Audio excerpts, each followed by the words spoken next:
first time at Prashanthi Nilayam, first time I'm seeing Swamiji so close. The last time I saw him was in Kodaikanal. I was standing among the thousands of devotees and I just got a glimpse of him for the first time. When was that? That was in 2007. Okay. In Kodaikanal. So you just happened to be there for darshan? Or? I just happened to be there with my friends for a holiday for about 3 days when the host said that Swamiji is in the ashram. Would you like to go and see him? And I said, yes, I have not seen him in person, so let us go. So it was just for a brief while of about 5 minutes. So right from 2007 when I saw him in Kodaikanal till yesterday when I saw him up close, and it was quite uncanny that he asked me where you are from. I told him from Chennai, and he asked me in Tamil, "Enna munadi paathirukkiya? Have you seen me before?" Oh. And I said that I just saw you in Kodaikanal about a few years back, and this is the first time the blessing has come for me to be so close with you. And he just smiled and patted on my cheek.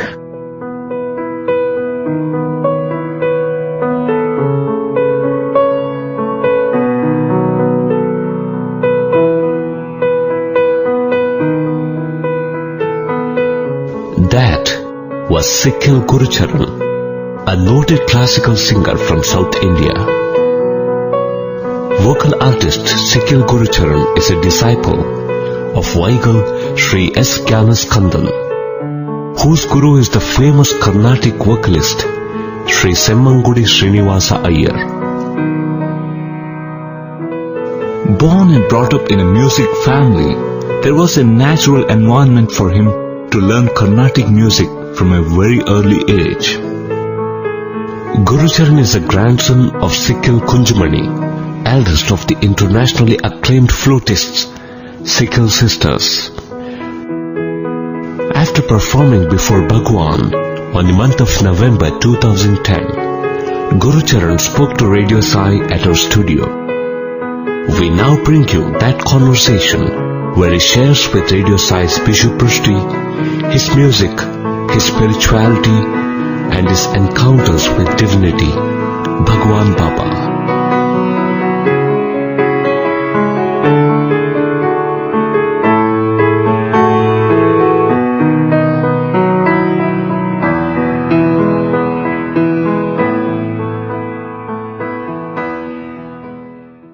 Sairam, Brother Sikkil Gurucharan, and a warm welcome to the studios of Radio Sai. Thank you. It's really special for us to have in the studio today one of the brightest talents in the Carnatic music industry. You're a shining star there, and wherever you go, you create waves. And yesterday, it was in Prashanthi Nilayam. Thank you. And Bhagawan was so happy. So many times he called you and he spoke to you. So tell us, how was the feeling performing in Prashanthi Nilayam? Actually, minutes before the concert, it was a very nervous feeling because this is my first time at Prashanthi Nilayam, first time I'm seeing Swamiji so close. The last time I saw him was in Kodaikanal. I was standing among the thousands of devotees and I just got a glimpse of him for the first time. When was that? That was in 2007. Okay. In Kodaikanal. So you just happened to be there for darshan? Or? I just happened to be there with my friends for a holiday for about 3 days when the host said that Swamiji is in the ashram. Would you like to go and see him? And I said, yes, I have not seen him in person, so let us go. So it was just for a brief while of about 5 minutes.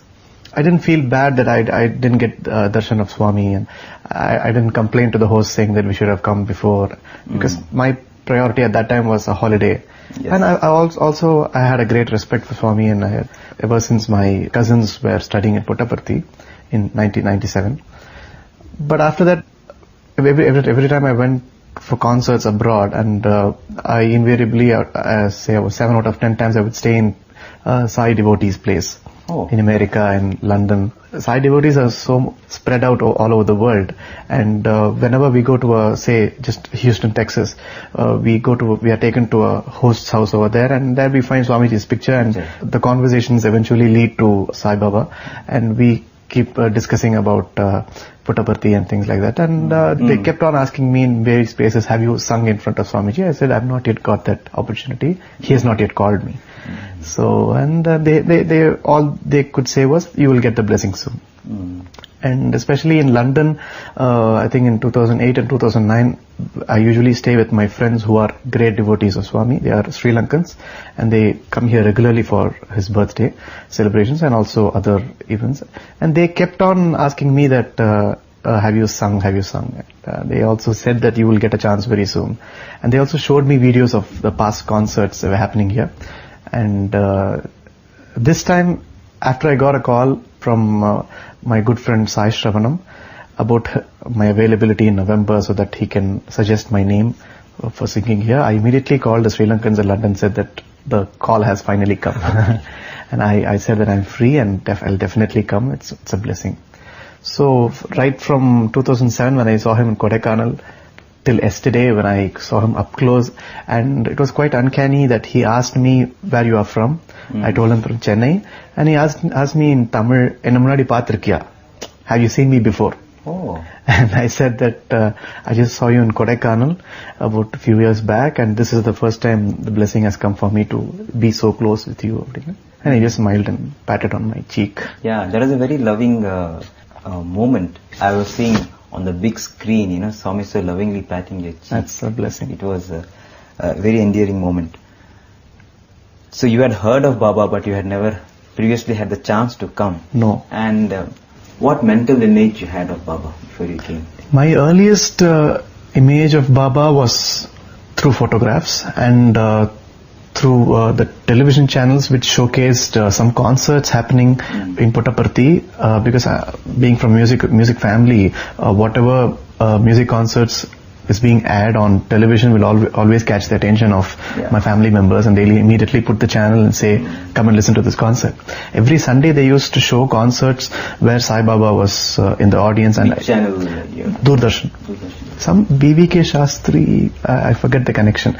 So I've seen concerts of M.S. Subbulakshmi and other stalwarts performing before Swamiji, and that was the initial picture I had of Swami and his typical response to a concert by keeping talam in his fingers and enjoying the recital. That was just about it. And after that, when my first cousins from my father's family, they joined Puttaparthi for studies, and their family became very involved in Swamiji's activities, and they used to hang pictures of him in their place and do puja occasionally. And I was about in my 7th standard or 8th standard in Chennai, and whenever I used to go to their place for just for frequent visits, they used to show how Vibhuti was pouring out from his picture. A boy of that age, I was so fascinated by it because it was magic. And Vibhuti started coming from the picture, and various other miracles were happening. And these two cousins... You believe them? Of course. I even saw the way Vibhuti was poured, because previous day it was not there, and a few hours before it was not there, and then it had collected all in the newspaper kept below. So it was fascinating, and I knew it was something more than just belief. It was divine. It was divinity in its purest form. And then when my cousins started recounting and recalling their experiences with Swami, and one thing was very evident, that their love was all so selfless. Their love and affection for Swami was so selfless, and it was not as if they were here and they had to follow the rules over here. And so they were all transformed people, and they were so reformed, and the calmness around them, the calmness surrounding them was so evident, and it used to inspire people like me also in the family. And after that stage, it was when I became a musician. I really didn't have the chance to see Swamiji. And one funny incident was when my Chitti, my aunt, Sikkil Mala Chandrasekar, was performing at Sundaram in Chennai. I was, say, around 14 or 15 years old, even lesser than that. So she was performing in Sundaram, and there was a vast crowd. And I and my cousin, we were just playing around that place, and because we didn't really sit down for the concert. And like yesterday, the concert, people didn't know when it would begin, when it would end. So they were all waiting. I think Swamiji was there, I don't remember. So we got lost in the crowd, and it was a huge furore was created. We were not in the car, and we didn't know where to go because we were lost in the sea of people that had come to witness it. So those were the minor incidents that I was not really conscious of getting into Swami's attention. And when you first physically saw Swami yesterday, how was the feeling? As I said, I was nervous before the concert. I was nervous for the first time. I thought I was going to be called only in the evening for the concert. They suddenly called me at around 1 just before lunch and said, Swami is here. Could you please immediately come? I said, I'm just wearing a t-shirt. No, just change into a kurta and please come. And by the time I kept the phone, the person was already in the room, said that the car is ready, please come immediately. And we had to run. And Swamiji was just getting into his interview room. And they asked me to go and introduce myself to him. And that was the first... So you spoke to him? Yeah, I spoke to him. He asked me, what's your name? And I said, my name is Sikkil Gurucharan. And it was actually inaudible, but the very fact that he was speaking to me, and that was enough for me. I didn't even try to understand what he was saying. That words were coming out of his mouth, and that was itself a blessing for me. And what I heard was, he asked me whether I was a BCom or an MBA. Is it? And BCom and MBA, he asked. And I was like, yes, I said I'm a BCom and Masters in Financial Management. Then he said, okay, and then the person next to him briefed him about me and my music ability. And he said that I'm going to be singing in the evening. So he just smiled and went into the room. That was the first encounter. Memorable moments. Of course. You said you were nervous. But then how did the performance go? You have performed all over India, abroad. Was it any different performing? Of course it was different. You have a symbol of divinity is seated next to you, and you're singing in front of thousands of people. And mentally I was planning on what to sing, and some of Swami's well-wishers told me that he likes Tyagaraja songs, he likes Purandaradasar Devar Namas, and he also likes songs on Murugan, and he likes bhajans, Sai bhajans. And I didn't know what to sing because I was asked to sing for about half an hour roughly. And I just went and I asked Swamiji if I can begin. He said, he just did like this. And I started singing, and I think that's what you had planned. What you started? You said I started with Saramati Mokshamogalada of Tyagaraja Kriti.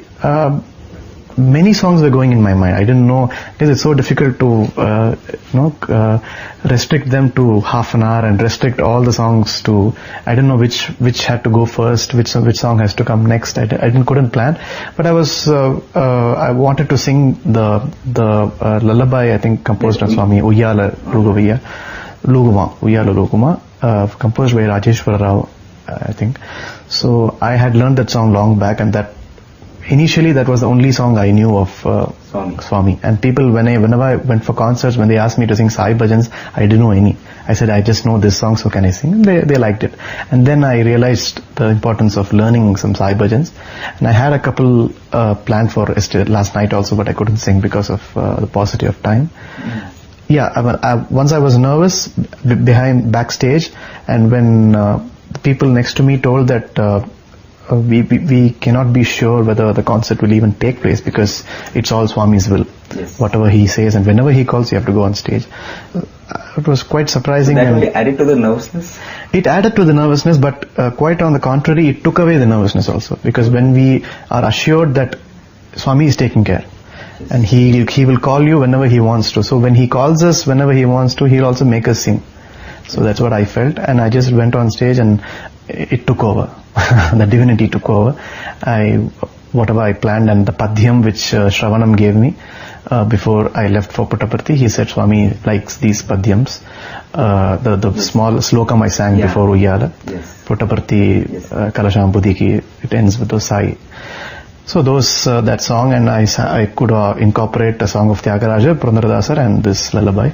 Yes. So and then you said you had in mind to sing one of the Sai bhajans. I learnt a Sai bhajan, Kasturi Tilakam Narayanam, and the other one in Tamil, which I learned at the behest of a Sri Lankan devotee in London. When I went to perform last year, they said that I have to sing this bhajan. It's in Tilang and it's in Tamil. Edai Vendi Nan Kepenayya, and that song, and Varuvai Varuvai Amma. So these two bhajans, he said, Swami loves these bhajans. So I was planning to sing, but anyway, I'm very happy I was Can you able sing to now, Kasturi Bila? Kasturi tilakam narayanam, Kasturi tilakam narayanam, Kamalanayanam narayanam, Kasturi tilakam narayanam, Guruvayur Puranarayanam, Guruvayur Puranarayanam, Kaliyuga Avataranarayanam, Kaliyuga Avataranarayanam, Govinda Govinda Narayanam, Govinda Govinda Narayanam, Kasturi Tilakam Narayanam. Thank you very much. So tell us, when did this love for singing begin? The love as such, it began only when I was in college, because till then it was a formal exercise, my guru coming home to teach me going to some concerts to listen, and me going to my... Becoming serious happened only in my college days, because till then it was a routine, classes, getting knowledge from my grandparents. So I was not being serious. in the environment and imbibing what was... Yeah, I think subconsciously I imbibed music when I was in school, and even before that, because I was always surrounded by music. My mother is a flute lecturer, my aunt is a flute player, my grandparents are flute with Vamsinis, and I also learned from Radha Vishwanathan, the daughter of MS Subbulakshmi. And everybody, most of the family members, you belong to a flute family, but you took up singing. Yeah, that was because of my grandparents. My grandmothers felt that there were enough number of flautists in the family and they wanted a vocalist, and when I showed initially when I showed some promise, they immediately put me under vocal training as opposed to flute. And then during college only, when I was performing concerts regularly in All India Radio and in various sabhas in Chennai and little sabhas away from Chennai in Bangalore and Hyderabad. So at that time, when people came and talked to me after concerts and told me how they liked the concert, and some of the critics came and said how you can improve, and some of the accompanying vidwans, when they gave some suggestions and advices to me. So that's when I felt that music is taking me over. So it could be your destiny. It could be my destiny, and with support from my family, my father was insistent that I should take music as my profession. So that's the reason I didn't work after finishing my masters in financial management. I just came straight into music. I had a very short stint as a radio jockey in World Space. Yeah, that's interesting. So how did that happen? That happened, I think, just like that, when one of my friends, one of my email pals, he told me that he's just begun hearing about a radio satellite station, and they have plans of opening up a 24-hour Carnatic music channel, and they're looking out for people who are aware and who are trained in Carnatic music to take care of presenting the shows. So I just wrote to the people concerned saying that I'm a Carnatic musician, I would like to take up this part-time job. It was a part-time job, that's the main reason I took it. And they immediately called me. There was no interview as such. They said every week you have to record for so many hours, and I knew the studio was close to my place, and I just went, and I loved it, because what better thing can I ask for than being amongst so many musicians through satellite. So I just talking about music all the time. Talking about music, listening to music. It was nice. The experience was nice. It was for 6 months only? 6 or 7 months, because after that World Space moved to Bangalore. The Shruti, the channel called Shruti, it moved to Bangalore. They were outsourcing it from Chennai in the initial stages, and then they took over that to Bangalore, and I couldn't relocate to Bangalore because of my profession. And I know, there'll be so many people behind who made Sikkil Gurucharan. But whenever you are in those times when you really need guidance, when you want to really hold on, you want someone to really show you the way, whom do you go to? I think first it's God. God? We just, yeah. How do you communicate with God? Yes, not through explicit words, I think through feelings. I know. But how do you connect with that source? it's kind of difficult to say, because we do the occasional and the routine pranams to God, the pujas in the morning, and also the Gayatri Mantram and the Sandhya Vandanam in the evenings. And apart from that, we go to the temples, and if there is some issue, if I feel lost, I just feel that life is taking me in some direction, and when I really cannot connect myself in that vehicle that is going in the direction, when I can't comprehend with that thing, I just ask myself. Internal dialogue. Just I ask, what is this really happening? When there are moments when you feel that you are not able to deliver your best in concerts. You're not able to, you would have planned for something much better than what actually comes out of your voice on stage. And after the concert, even the people like the concert, they come and say all good things about the concerts. You sometimes feel that you have not given your best, and that kind of questions yourself, your soul, that is it really the best you can do? And so in moments such as those, I just pray to God, saying that give me the power to express myself on stage, whatever I really want to. Rather than, sometimes you feel factors that make you curb yourself, your imagination. So I think the divine intervention, it has its own way of breaking all those shackles. And thank God those patches are always very, very brief and you feel happy immediately. Are there any moments in your life when you felt that unseen hand of God very strongly?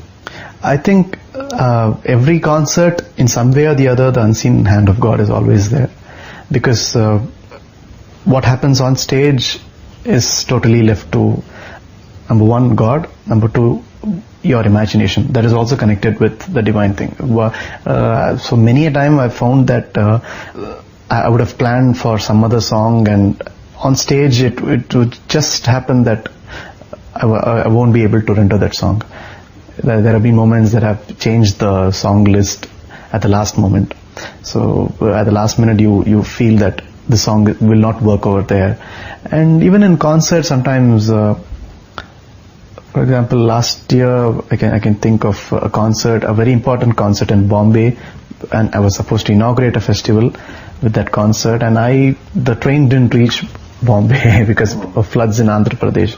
It had to take a very circuitous route, and it went all the way throughout Karnataka before reaching Bombay, and I just reached the concert before about half an hour before the beginning, and all the people were so worried, and I had actually given up hope because it was a big auditorium and it was an important concert, and I was so fatigued and famished before the concert because of traveling for almost 30 hours by train.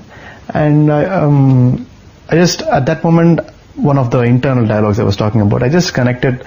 I told him that you just take care of this. And my grandparents always insist that whatever you practice and how many ever hours you put in practice, how many ever songs you learn, you just surrender yourself to God on stage. And no one can control what you're singing on stage except Him. So you just connect with God and say that,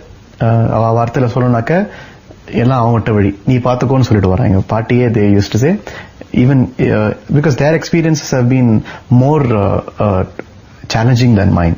Because they are women flautists, they have faced some opposition, and even in travel and during concerts, they have faced so many hardships. And all those hardships, when they narrate to me, they always used to prefix that by saying that I always asked God to take care. Just make me an instrument of yourself. So even that concert, I just felt like saying to God that, see, I'm totally tired, and on stage whatever happens is of your making. So I went on stage, and I really don't know how I got that energy to sing for 3 hours, and just 30 hours of travel, and people, the president of the Sabha said that we never thought you would be able to give such a tedious concert, because it was not a usual 20-30 minute concert where I could get done with after that. So it was a 3-hour proper concert, and I just told that it's not me, and I don't know, I don't think I sang the concert. It was just God who gave me the Shakti to sing. So divine intervention, divine hand is always there in our lives, and I firmly believe in that. So music and spirituality are like... Yes, they go hand in hand. Yeah. Synonymous. Yeah. Every musician is spiritual. I don't know about that, but I'm completely spiritual. Now, where do you want to go from here? I mean, you have already achieved so much. You're just 20 something, and so 20 years, 30 years down the line, what would you like to be remembered as? What would you like to live as? I would see myself as a person. I mean, I would like people to remember me as a person, as a good person who used to sing for the benefit of people's mind and soul. I mean, I would be happy if people remember me as a person who gave them joy through music. That's all I want myself to be remembered as. And how would you like to see or enrich Carnatic music? I'm not a person who makes plans, long-term plans, that is to enrich Carnatic music. And I think Carnatic music itself is a very rich subject right now, and all we can do is just uphold the tradition by not deviating from it, and just take the lessons from the yesteryear stalwarts who have done so much to Carnatic music. Just take pages out of their book and follow their traditions, follow their rules, and keep the audience happy. Yeah. Now, there might be some young musicians, aspiring musicians, who would say that, Sikkil Gurucharan is lucky, man. He's born into a musical family. Music is in his genes, and that's why he's able to achieve whatever he has achieved. But we don't have such legacies. I mean, we are normal people. Is there any hope for us? What would you like to say to them? Well, that's a very interesting question. I really don't know what to say. I am lucky. That has to be said. All said and done, I should acknowledge the fact that I am from a music family, and maybe getting into the music industry was not that much of a difficulty for me as it would have been for others without a musical background.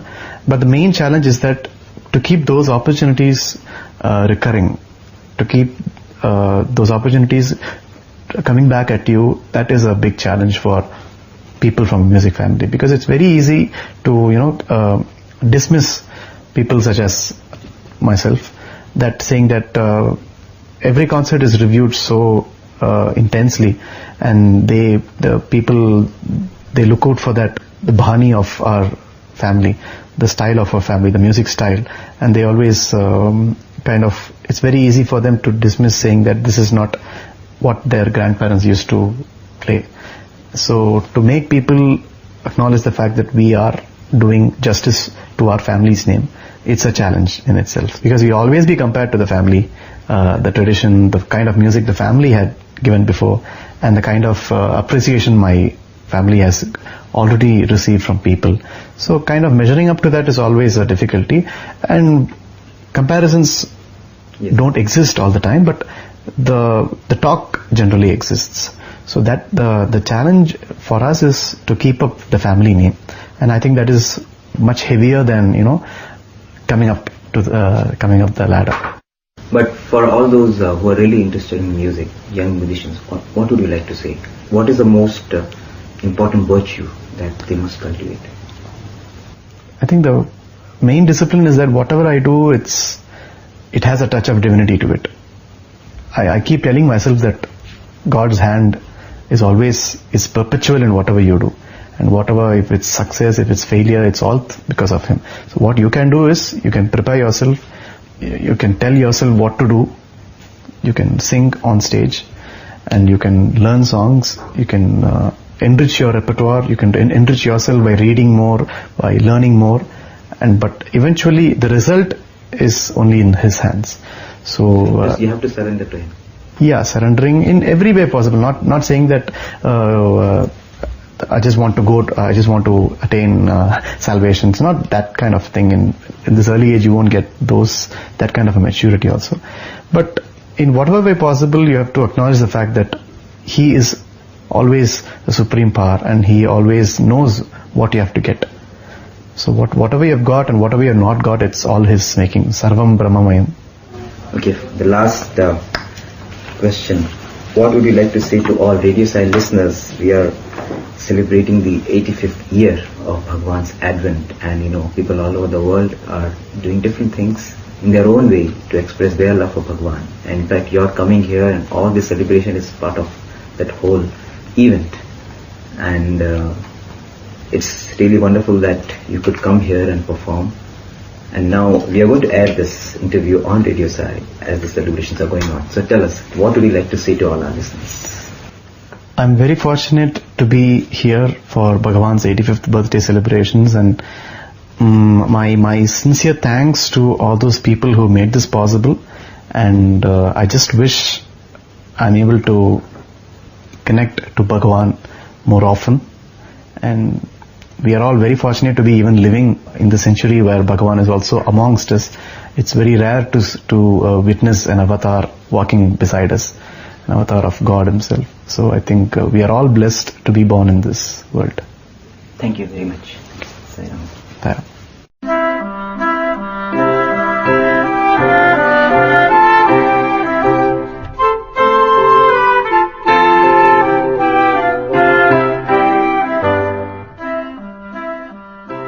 You just heard an interview with Sikkil Gurucharan, a noted classical singer from South India.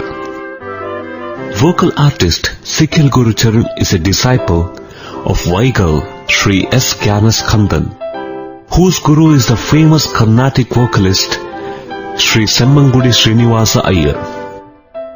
Gurucharan is the grandson of Sikkil Kunjumani, eldest of the internationally acclaimed flutists Sikkil sisters. This interview is an episode of our series TRYST with Divinity, where we bring you experiences of people who met Bhagwan Baba. We hope you enjoyed it, and if you'd like to share your thoughts on this program, please write to us at listener@radiosai.org. Thank you and Sai Ram from Prashanti Nilayam.